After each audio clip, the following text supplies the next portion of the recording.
And we're not completely moving away from Simply Cyber. We're just moving back to our original YouTube channel. And I'll share what that looks like real quick just so you see it.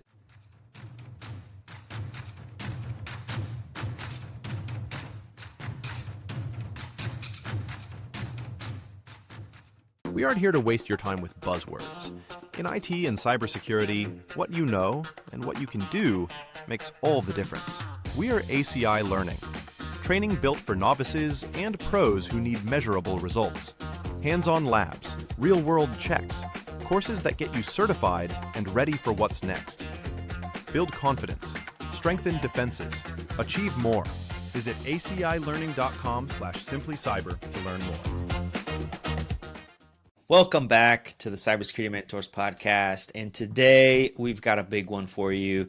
This is the Season 5 finale, and I can honestly say this has been one of the most educational and meaningful seasons we've done so far. All season long, we've talked to some incredible people, spy hunters, CISOs.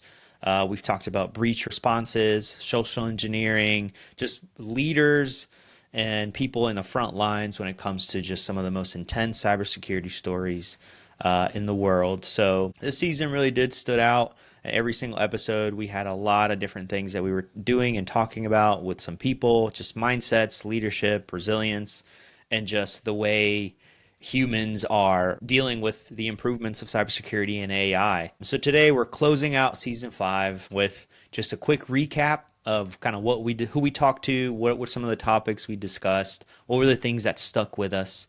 We're going to talk about updates and just the future for this podcast and the show. And then we just want to give a huge thank you to our sponsor, and then just talk to you, the listeners, to tell you what's coming up next. And this community is growing. So I think we have a lot going on for this last episode. So here's to the final episode of Season 5. Yeah, let's get into it. So just a quick review in my mind of how things went. I think it was great. Maybe best season ever. I mean, it was good. We had some very cool people that we talked to, which was exciting. It's exciting to be able to use the podcast to get to meet people that maybe we would normally not be able to meet, and have those conversations and just be able to promote them and what they're doing, but also learn from them. And man, there was a couple times this season where I was like, mind blown, right? Like, we'll talk about that here in a minute, but it's like, man, I feel like we leveled up, right? So if we're leveling up, hopefully you're leveling up too. Yeah, absolutely. You're leveling up with us. Yeah. We had some incredible guests. I mean, the most recent episode that we aired with Eric O'Neill, like a true life spy hunter, like that was incredible. That was an incredible experience. Yeah, I mean, whenever it came across like, hey, this guy was wanting to maybe do an episode with us, I was like, this sounds familiar. They mentioned the movie Breach, and I was like, I think I've seen this movie, right? And then I went and looked. I was like, no, I have seen this movie, and it was actually a good movie. It wasn't like one of those movies where it was like, a B movie where okay, there's a movie about this story, and it was like, dang, these people are legit people. You recognize the actors and actresses, and it's a good story. And for me, it was also kind of cool because I had been to the FBI Academy, and kind of some of the things he mentioned in the book, I was like, I've been there, right? So that was really cool. But no, it was just the Gray Day book is really probably one of the better books about espionage. And at first I was a little skeptical and like, is this really cyber? But it is, because of this guy, Robert Hansen, and how he was like, they put him in charge of like securing the FBI systems, but really they were doing it to set him up. But his story is interesting, and then his topic about his new book is all like, he does a really good job. We talked about this in the episode of just like covering all the major breaches that have happened, I don't know, for 20 years, and lessons learned, and then his lessons learned about being a spy hunter and how you can combine that. And I was like, you know what? We are spy hunters. Okay, let's go. Yeah, absolutely. I agree. I mean, just some of the things that he brought that we talked about, right? Like thinking proactively instead of reactively. We tell our guys on our team, hey, we need to be more proactive because it's not if, but when a cyber attack happens, we need to be ready. And then also he was talking about just the offensive mindset, right? Like not waiting for threats to happen, but going after and hunting for them. And then just humans, deception, the whole psychology around it, like all that is just super important when it comes to cybersecurity. So I actually did enjoy his talk and just talking to him, meeting him, and just hearing his story, which was awesome. Yeah. So you want to talk about Charles? Yeah. So Charles Carmichael, so he's a friend of yours, John, and we have spoken to him before, but this was us bringing him back to this podcast and having a conversation with him. And I thought that his conversation was very impactful, and hopefully a lot of up and coming or people within cyber already who are trying to go into that offensive security just area of cybersecurity. You guys got a lot out of that episode because we did. Having him be on the episode and telling us not only, hey, this is what I'm looking for when I'm hiring to bring people into Mandiant, but hey, this is what we are seeing in the front lines of like who's attacking who, what type of attacks are coming at us, like what are we seeing the most of, and how are people handling this? Like that is just information that you don't get every day, right? You get it when you talk to somebody at his level and at his caliber, and I thought that was very interesting. I mean, I really do get so much from him just following him on LinkedIn. He shares some of the best, most actionable information that I've seen because of the data that they are involved with, the incidents that they investigate, and just that level of caliber. Like you said, like if they're telling you to be on the lookout, then you should take heed and really take their advice. So yeah, I totally agree, and I wish we could have spent more time with him. It was cool that a lot of the things that he reiterated, he talked about, we have previously talked about, and it was cool to see that, oh yeah, we're on the same page here. So definitely very, very cool to have Charles with us as well. Absolutely. So the other big hitter was Suthagar, who you had the privilege to talk to, which that was such a good conversation and a long conversation that we broke that up into two parts this season. But do you want to talk a little bit about that and how that experience was for you? Yeah, I mean, I think it was probably our most, impactful from a lessons learned perspective, right? And what it's like. I think Suthagar did such a good job just talking about the people side of an incident. There's so much that happens. You read in the news, you kind of, yeah, it's another breach, but really like what happens to the people when those things happen. And I think his emotional intelligence level is like top of the pyramid, right? I mean, he's just did such a good job. This is an episode that I definitely leveled up hearing him talk about how he led his teams and his people through this incident while he had no actual security team. Like he literally, it was him and contractors, right? So, and then this kind of thing happens. But I think he just brought that human side to it that you don't get to hear, you don't get to see.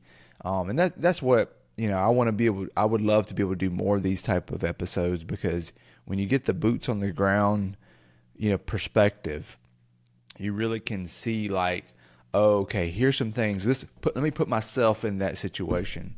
How would I do this? What would I do? And or what did they do? And how can I help each other? How can we help each other? And this is how we help each other, right? Is talking through it.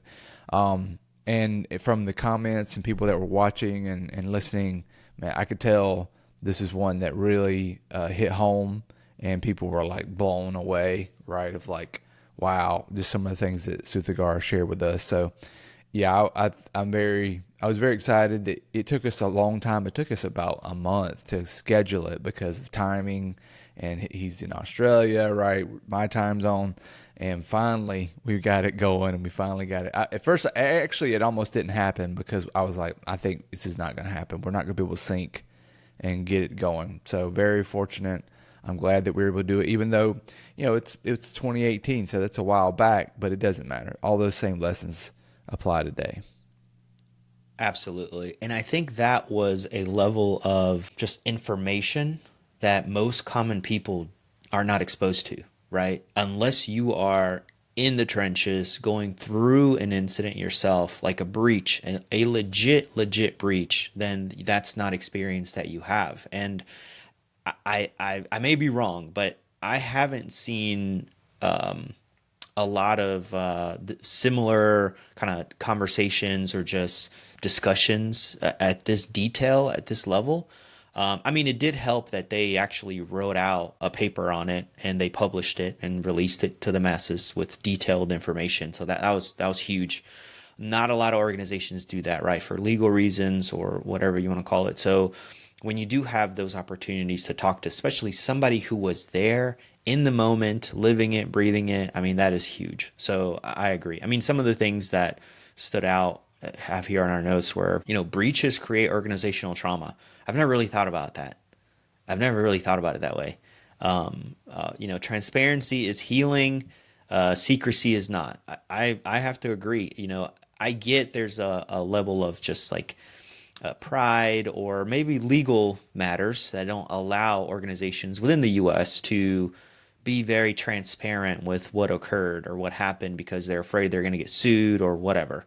But at least within the cybersecurity community, if we could share that information, that could help others better prepare, know what not to do because someone fell for this already because they did XYZ. Let's not fall for the same thing. And then just leadership during chaos is a combination of communication and compassion. And I definitely agree with that because when you are in the fire, I think maybe compassion is the last thing on your mind. You're just trying to stop the bleeding and fix the issue, and you're going to do whatever is necessary to get there. So, yeah. Yeah, one thing I saw someone posted about this episode on LinkedIn and commented, and added us to it. And at the end, I just commented, we can all be more compassionate. I think we can all think about that to other people that are going through an incident or a breach, to our people during an incident. It's easy to just get caught up in the incident, and tempers are gonna kind of get higher, and pressure is on, and all that stuff. And I think that's why this episode was so good. It's just how he described helping each other through it and through that trauma and talking about it. Yeah, absolutely.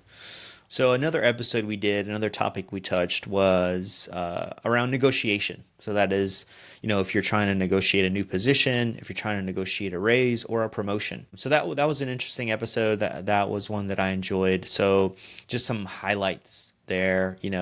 Fit, growth, and lifestyle matter as much, if not more, than just salary. Right? When you're negotiating, you think salary is the most important thing, but really it's not. The other thing was, surprisingly, there's a large number of people that just don't negotiate at all. They don't negotiate. They just take what's presented and they don't really explore that, where they could get a little bit more on the salary. They could get additional benefits and just make the best out of that initial just negotiation.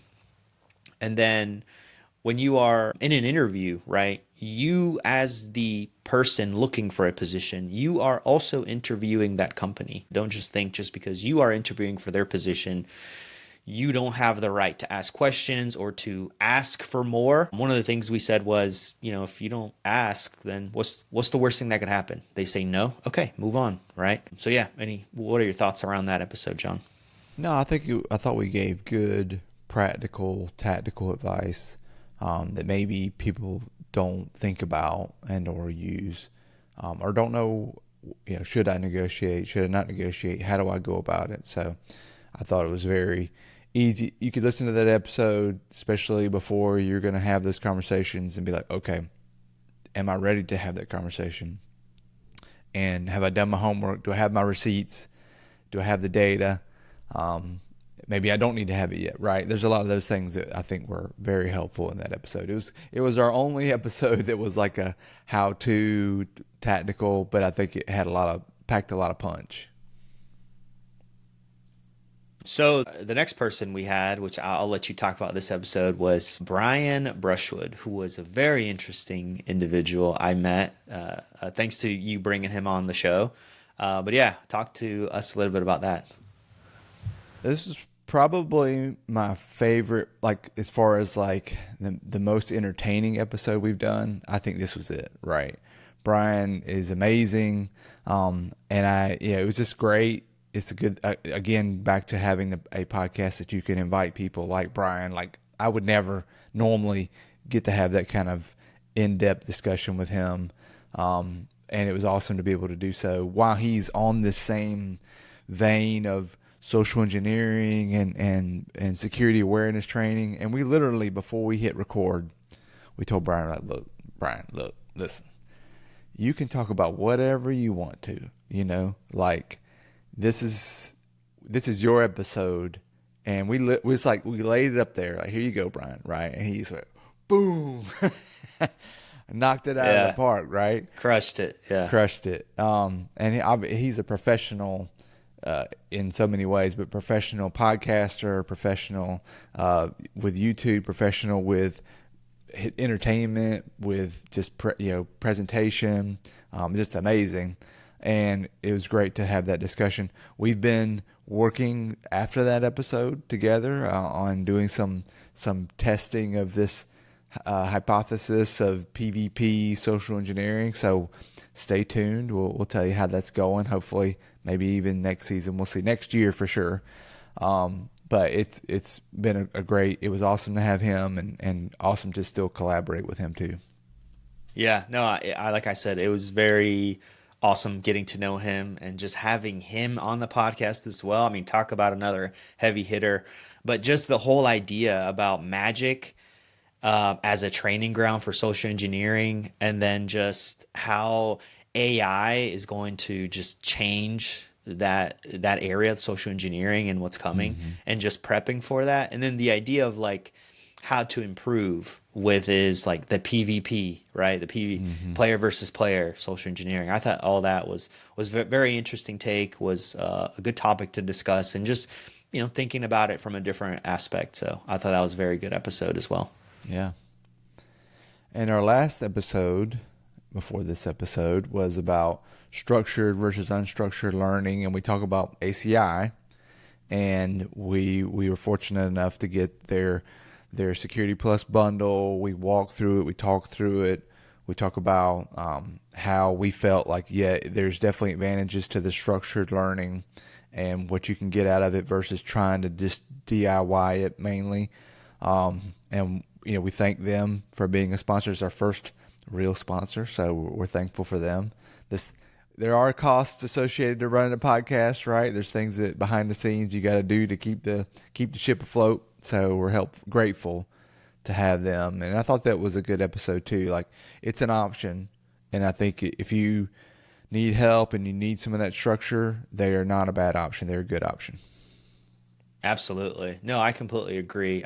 Thank you, ACI, for sponsoring season 5 of the Cybersecurity Mentors podcast.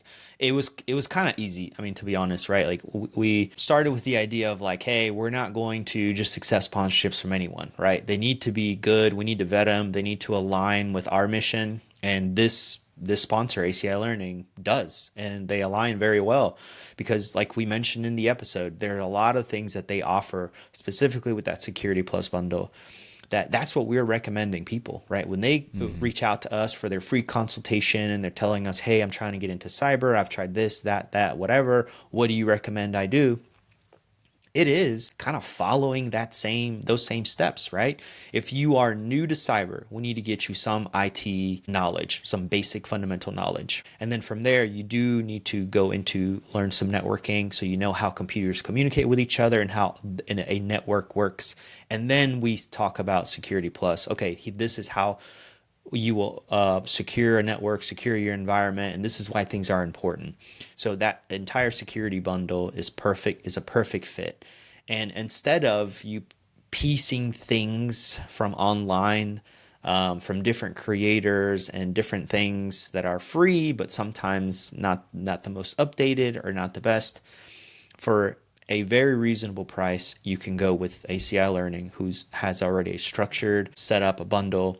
It has different resources for you to use, specifically the practice tests, which I tell everybody that's the most important thing when it comes to any certification studying. The material, there's a lot of material out there, but what really matters is the practice tests, because that will put you in that same similar situation that you will be in when you're taking that exam. And that's really the most important part of the entire path that you're on. So anyway, yes, check out that episode for more detailed information. But again, thank you, ACI Learning, for sponsoring us on season 5. I mean, that was it. That was the season. Obviously, you can hear there's a lot that we covered, a lot of cool people. So we gotta, I mean, it's gonna be tough, but we gotta keep topping each season, get bigger, get better, right? Bring in those guests and those topics that you guys want to hear about. But I think that also help.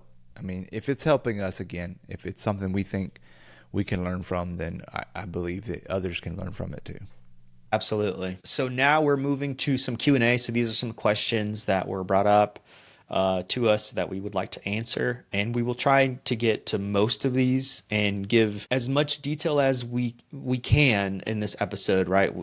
Some of these may require a little more information, and if people show an interest, we can do a full episode on some of these questions, but we're going to touch through a few quickly and kind of get through it. Let's do it. All right. So first one, how to know if you're ready for a SOC role. What are your thoughts on that, John? Yeah, if you've researched it, and first off, you got to make sure you know what those responsibilities are. Talk to people that are in those roles, find out what they're doing. Again, networking is king. Network with those folks. Find out what the day in the life of a SOC person is. We've got episodes where we cover what it's like working in the SOC, what a SOC analyst does. Listen to those. Make sure you understand what the job actually entails, so you're not shooting for a goal that you don't fully understand. And from that, you just kind of make sure that you have those fundamentals, you built on those fundamentals, you're solid in those skills as best as you can. Try to pick the tools that are typical in an environment like a SOC. Tools like endpoint detection, Defender is an example. Tools like a log aggregation, Splunk, Elastic as examples. Tools like network monitoring, like Security Onion as an example, right? But then from there, it's getting those reps, as we talk about all the time, as much as you can in those tools. The hard part is to get some examples to work through that are like you sitting in a SOC, or an incident has happened and you're triaging that. There are resources out there that do try to give you some of that experience. That, like, I was messing around the other day with Hack the Box and their blue team, or their blue labs, or blue boxes, whatever they call it, where they try to give you some of that, like, hey, this just happened, here are the logs, triage those logs and try to determine what happened, and they ask you the questions to fill out. Those are all good. I mean, those are, it may not be exact to the SOC that you might be looking to work at, but it's still that same idea of, here's a bunch of data, here's some things, you're trying to connect the dots from what happened A, B, C, D, and figure out if you can triage that incident enough to, number one, what would you do to stop the bleeding?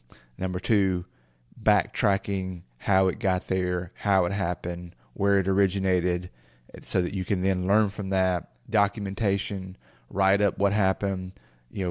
Writing a report, that is a good skill that you should also take the things that you would practice and write your reports to say, hey, here's what I learned, here's what happened, here's what we did, here's what we're going to do about it, as if you were in the real world in that position.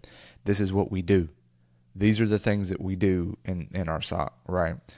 So you can't do everything, you can't have everything, but once you get to a point where you've got that experience, and if I were to drop you into a random scenario, you wouldn't be flat-footed. You would be like, okay, I got it. I'm going to think through this. I'm going to triage, work the problem, start from square one, and just move through and piece the puzzle together. Get somebody like us to talk you through it, and get help from a mentor or just somebody that's been in the SOC, and say, hey, here's where I am. Here's what I'm doing. How do you feel where I am? Do you feel like I'm ready? Right. It's always good to get somebody that has the real experience in those environments to say, do you think I'm ready? And just get feedback. But you get enough of those. There's not like a test where you get 80% and you're ready to, in the practice test, and you're ready to go. But I think if you get the experience and you feel comfortable in those tools, and you get some feedback from others, like, hey, can you give me a gauge on, I'm good on this, I'm not good on this, but when I go apply, am I good to go? Yeah, I agree with everything you just said. I would add a couple things too for those listening. Very first thing you mentioned was, do you even know what a SOC is and what a SOC does, right? And if you're looking for examples of what are some of the things that a SOC analyst or SOC engineer would need to know or do, look at position descriptions online, right? Get on LinkedIn, get on other job boards, and search for SOC analyst and see the type of things that they are looking for someone to know how to do. That can be a good way to just kind of go down the list of like, hey, do I have experience with these tools or something similar? Do I know how to do this, that, whatever? And just, you got yourself a list right there. The other thing I would say is another way for us or other people that are in the industry that could help you and give you their feedback on whether you're ready or not is going through a mock interview, right? So if you've got your resume, you've got everything, you say, hey, I'm ready. You've talked to us about your experience. We think, hey, that's pretty solid. Run through a mock interview with us for a SOC analyst position, as if you were applying to a SOC position, and going through and just getting the feel. That also could be a good gauge of where you are and how strong you are, or how close you are to the finish line. Next question, how do you stay motivated when progress feels slow? So I'll let you start with that one, Steve. Yeah, so this can be tough. This can be tough, especially for those starting brand new or maybe transitioning from a different career, different area into IT, into cybersecurity, because there's a lot of things that you are not familiar with, a lot of new things that you will be learning.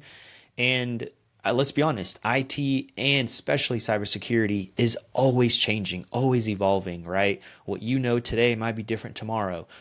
So there's a lot of moving parts. So yes, it can seem like you are just constantly learning, constantly trying to make progress, but the finish line keeps getting farther and farther and farther away, or at least that's what it seems like to you. So my advice would be keeping things very simple and concise. You are not trying to drink from a fire hose, okay? You are trying to take it slow and take it a little bit at a time so that you are actually learning. Depending on where you want to go, whether it's GRC, whether it's SOC, whether it's red team, there are certain just basic fundamentals that you need to know. And that's where the focus should be at first before you go to a different route. But doing things like having little goals or micro goals of, hey, today or this week, I'm going to focus on this topic or work on this lab and try to really understand what I'm doing, not just go through the motion. Taking it one bite size at a time, right? Making sure that you are having support from family and friends, being in a community where you feel supported, right? Where you can share and communicate and just share your progress and share your small wins, and be in a community where people will congratulate you, because it's a big deal. I mean, what you are undertaking is big and it's life-changing, and it can be daunting and scary at the time. And if you're doing it alone, it can be way harder. So joining a community, having people on your side, helping you, pushing you through that is a huge plus. And then just making sure that you understand your why. When times get tough, ask yourself, why am I even doing this? And if you don't have a good answer for that, then maybe you should rethink what you're doing. But if your why is, I'm doing this because this is something that I am interested, that I want to do, this is the next thing I want to do in my career, I'm doing it to provide for my family, to position myself in a better position so that I don't have to worry about layoffs, or I don't have to worry about this or that. I mean, whatever your why is, make sure you write it down. And when times get tough, ask yourself, why am I doing this? Now, you have to have a good plan from the very beginning, right? And like I was saying, take it a little bit at a time. And for you, ask yourself, do I have a structured plan, or am I just kind of going little bit in pieces here? Am I watching a YouTube video here, doing a Udemy course here? Like, do I actually have a roadmap from start to finish that's going to take me to where I want to go? And if you do, keep following it. If you don't, let us know, and we'll be happy to set one up for you and walk you through it. So anyway, that's just my thoughts, John. Yeah, in jiu-jitsu, there's a common saying about it takes about 10 years to get your black belt. And, in 10 years, you could be a black belt, basically, but it's a long road. And their point is like, why not be a black belt? In 10 years, if you start now and you keep going and keep progressing, then just don't quit. So, thinking about this journey, it is a journey, it's a marathon. Where could you be in 5 years? It shouldn't take 10 years, but 5 years, not saying it's going to take you 5 years to get your first job, but where could you be in 5 years if you don't quit and you keep making that progress? And eventually you land your first job, then you start building on that experience. 5 years, you can make a lot of progress on this journey. And if you quit, then it'll never happen, right? You'll get halfway through, but it's going to be tough. It's going to be hard. It's not going to be easy all the time. You do want to make it as fun as possible, right? Add fun to it. If you're just beat down and you don't really like doing this because you don't really like the topic, you don't love this, right? And I do think you need to have a reflection on, is this something I'm doing because it sounds cool? Is this something I'm doing because it looks interesting or there's money behind it, right? Well, those aren't the best motivations. You need to reevaluate and say, hey, I love this stuff. I really enjoy it. Even though I'm not in the job market yet, I can tell this is where I'm meant to be. And that's going to keep you going, right? And so my advice is just don't quit. Don't give up, make progress, be part of a community, tap into others, find your tribe, find your group, motivate each other, build each other up, get a mentor, keep networking, and talk about your journey, talk about how it's going. Keep that out there, because then it also gets some accountability of like, hey, how's it going for you? Oh, it sucks right now. I'm getting ready for this exam. I know, brother. I'm here and there with you, right? But eventually you keep leveling up, and you look back at the new people that start, and you're like, man, I've come a long way. So just don't give up, because it gets hard. It's going to be hard all the time. You're always going to be evolving. You're going to get those times where you need to learn a new technology or learn a new thread or whatever. But you can do it, right? I mean, you can. It's just takes some dedication. Slow progress is still progress. And you'd be surprised how many people quit right before it all clicks. So just keep that in mind. Next question. What are some of the mistakes beginners commonly make? What are your thoughts, John? Yeah, I mean, I would say first off, making sure, back to what I just said, making sure this is the path for you as best as you can determine, right? You're not going to have all the answers, but don't just choose this path because of the wrong reasons, right? Don't choose it because you think you're going to get a big paycheck, because it may not be true, and you may be sold something that, oh, I'm going to be making this kind of money, and then you're like, no, you're starting here, right?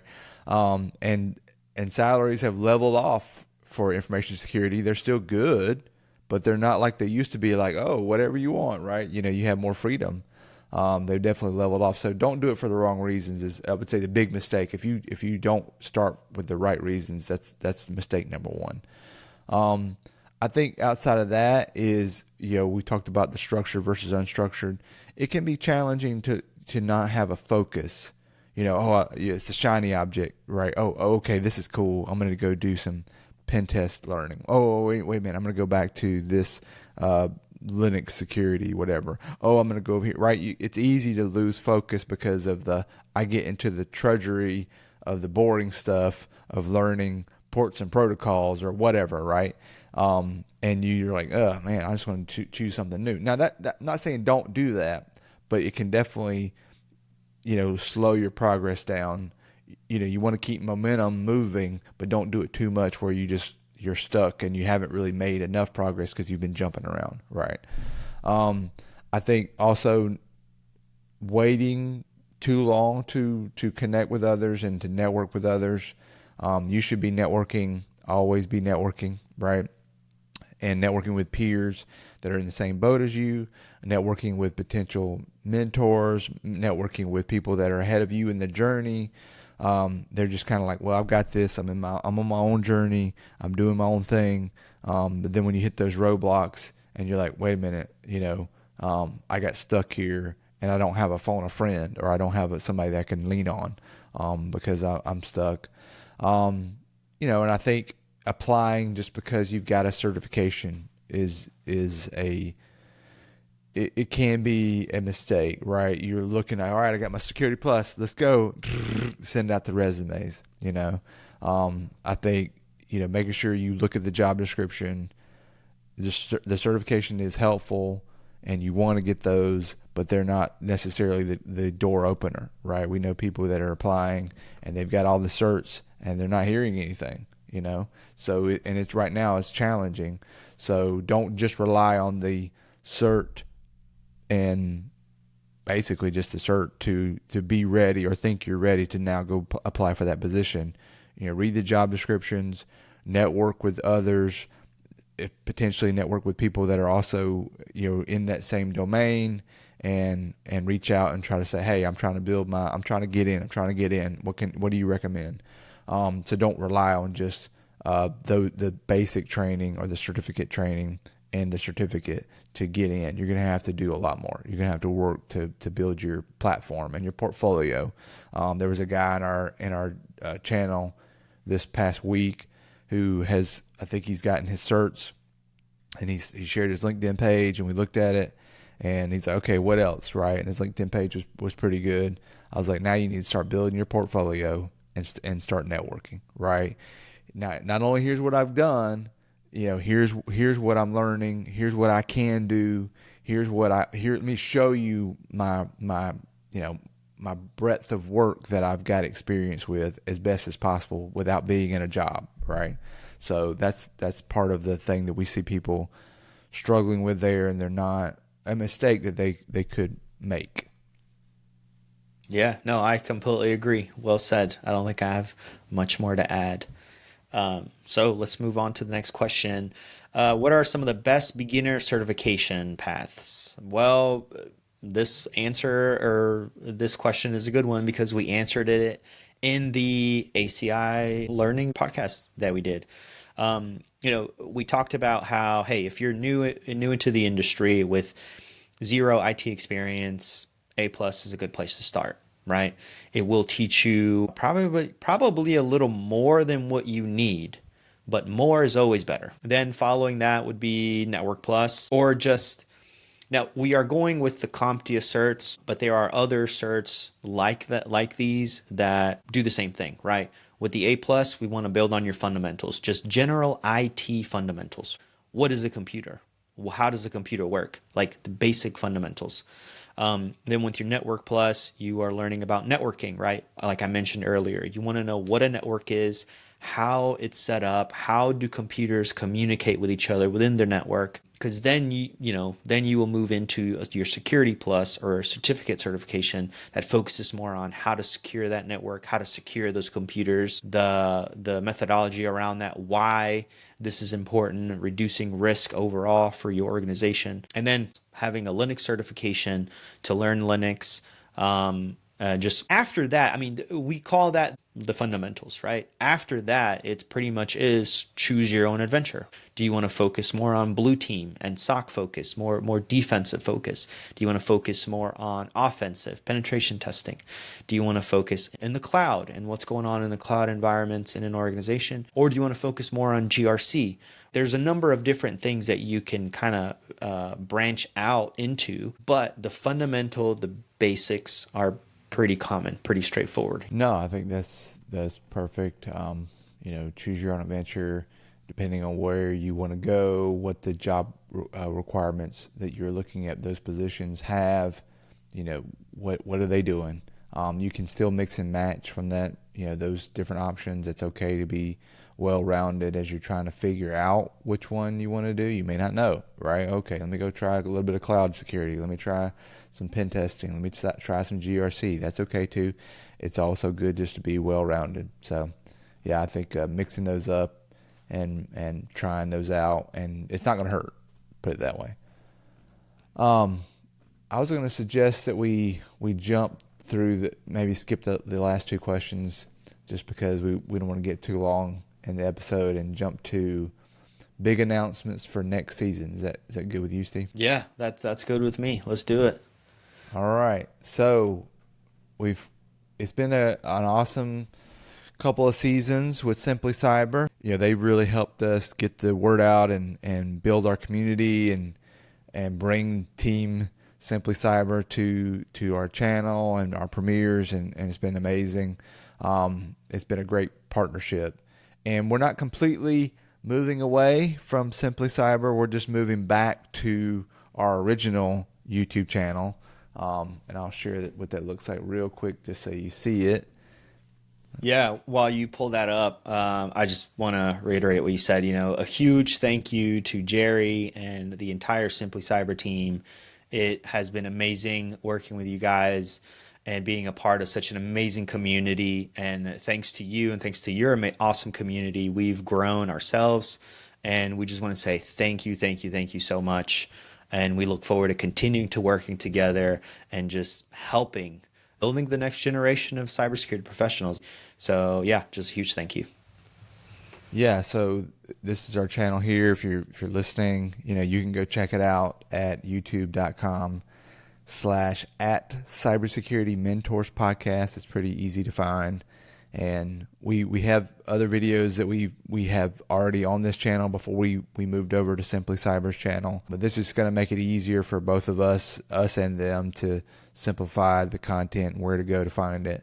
But yeah, in January, we're going back to this channel, and we're excited to do so, and we want you guys to join us there. They're still going to have the SC raid, team SC raids and everything will still come over. Jerry's is gracious enough to have us lined up for our premieres on this channel, so you can still find us there. And we're excited to, the next chapter. All right, now we're moving back. We're hopeful for continued big things and keep growing, adding some more things that are unique to our brand, our model, our channel that we can highlight from there. Steve, anything else? Yeah. Go check us out. Go subscribe so that you can get notifications when we start going live. We're aiming for mid-January 2026. We have a couple things that are coming up. We're going to continue to have new guests, high-level people. We can't go back down after season 5. We got to keep going up. We're going to have more Q&A episodes. We're going to keep talking about career discussions. We're going to try and continue to do case studies. We're going to do deeper dives on different topics, security tools, you name it. We're going to be more engaged with our community. That's one of our things that we want to do here in the next season. And then just continue mentorship opportunities, whether that is doing some live mentoring sessions or continuing to mentor people through CPS. We want to continue to help people, and we're here. We're not going anywhere. We're just, trying to grow, trying to keep improving and getting better, and just leveling up. Yeah. If you're on the audio version only, maybe your team audio, then nothing's changed. No, nothing's changed. You're still just keep tuning in, and we'll keep giving you the audio version. Well, I love both. So we're happy to have both audiences. And some final thoughts on season 5. It was awesome. I think the whole we've almost been doing this. Is it 2 years next year? Yeah, 2 years. Next March, which is crazy. Yeah. But it's been I feel like everything's improved. We've learned a lot. I mean, I learned a lot by doing these, preparing these, right? And us kind of teaching back is a great opportunity for us to learn and make sure we're prepared and we understand, what we're going to talk about and how we're going to share it. I think that the biggest thing is, I want to make episodes that I would like to listen to, right? Something that's entertaining, and also has some lessons in there that would be awesome for others to take away. Anything else on just where we are so far? No, I mean, just a huge thank you to our listeners that have been with us from the beginning, the new listeners we have since joining and working with Simply Cyber, and we hope to continue to grow and, just share this podcast, whether it's audio, whether it's through YouTube, share it with someone that could get benefit from any of the topics we talk, any of the advice that we give. And like John said, we want to help. We're doing this to help. So we're trying to target the big questions, right? We're trying to talk about the big topics or big points for someone starting or trying to move up their career in cybersecurity, and bring in some amazing guests, people that, maybe you've never heard of them, or maybe you don't know what they do, but after you finish watching their episode or listening to their episode, you will not only understand who they are and why we brought them on, but the advice that they give will help you. So take notes, pay attention, because we're not just inviting anybody on the podcast. There's a reason why, and it's always to help and bring value and to help our listeners, level up. Yeah, absolutely. So subscribe to the new channel if you're not already. It's about to blow up, and we want you there with us. Follow us on LinkedIn, share our stuff with other people that you think might find this interesting. We always link to our newsletter, that we're going to basically jump into it more this next season, to give more content and also to just connect those to what we're sharing about our episodes and things like that. So it's another way to stay tuned. If you have suggestions or topics that you want us to cover in season 6, just drop them into the comments here. And also we would really like to know what your favorite episode or favorite topic or favorite guest was for season 5. That's all. That feedback is helpful, that we can take and continue to learn, right? We're always looking to improve. So that's it. Yeah. A huge thank you again to all our listeners. A huge thank you to the Simply Cyber family and community.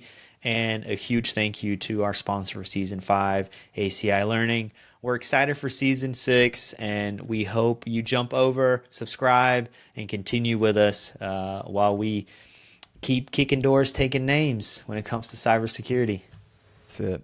All right, y'all. We're out. And a huge thank you to our sponsor for season 5 of the Cybersecurity Mentors Podcast, ACI Learning. You can check out ACI Learning at acilearning.com/simplycyber.